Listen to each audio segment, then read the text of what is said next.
Simple ആയിട്ട് പോകുന്ന ആൾക്കാരാണ് നമ്മൾ. തമാശ തമാശകൾ വേണമല്ലോ ലൊക്കേഷനിൽ. എനിക്ക് ഇതൊക്കെ ഇത്രയും ഒരു 6 വർഷത്തിന്റെ ഗ്യാപ്പിൽ എനിക്ക് മനസ്സിലായ കാര്യം, ഞാൻ കുറെ എല്ലാം കൂളായിട്ട് എടുക്കാൻ തുടങ്ങി. ഞാൻ വന്ന ടൈമിലും ഈ പറഞ്ഞ പോലെ പ്രതികരണം ഇച്ചിരി എനിക്ക് കൂടുതലായിരുന്നു. കുറച്ച് നാൾ വീട്ടിൽ ഇരുന്നപ്പോ എനിക്ക് മനസ്സിലായി എന്റെ കാര്യം നോക്കി ഞാൻ പോവുക. അല്ല, അത് ഞാൻ ഭയങ്കര എൻജോയ് ചെയ്യാൻ തുടങ്ങി ലൈഫ്, ഫ്രണ്ട്സുമായിട്ടും ട്രാവൽ ചെയ്തും.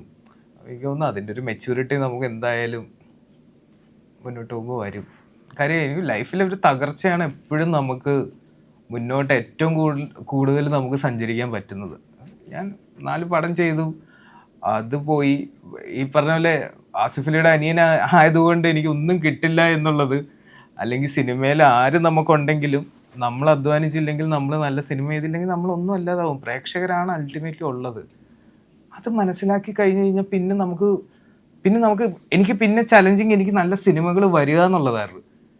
അതിലേക്ക് ഇപ്പം സ്റ്റെപ്പ് ബൈ സ്റ്റെപ്പായിട്ട് ഞാൻ തന്നെ അധ്വാനിച്ച് പ്രയത്നിച്ച് എന്ത് ഭാഗ്യം കൊണ്ട് ഇപ്പം എനിക്ക് തോന്നുന്നു ഈ കൊല്ലം ഇറങ്ങാൻ പോകുന്ന പടങ്ങളെല്ലാം ദൈവം സഹായിച്ച് നല്ല മൂവീസ് ആയിരിക്കും. എനിക്ക് കുറച്ച് മൈലേജ് തരാൻ അതിലേറ്റവും JSK, സുരേഷ് ഏട്ടനുണ്ട്, അനുപമയുണ്ട്, ഇവരെല്ലാവരും ഉണ്ട്. എനിക്ക് മുന്നോട്ടുള്ള യാത്രയ്ക്ക് ഭയങ്കരമായിട്ട് ഗുണം ചെയ്യും സിനിമ.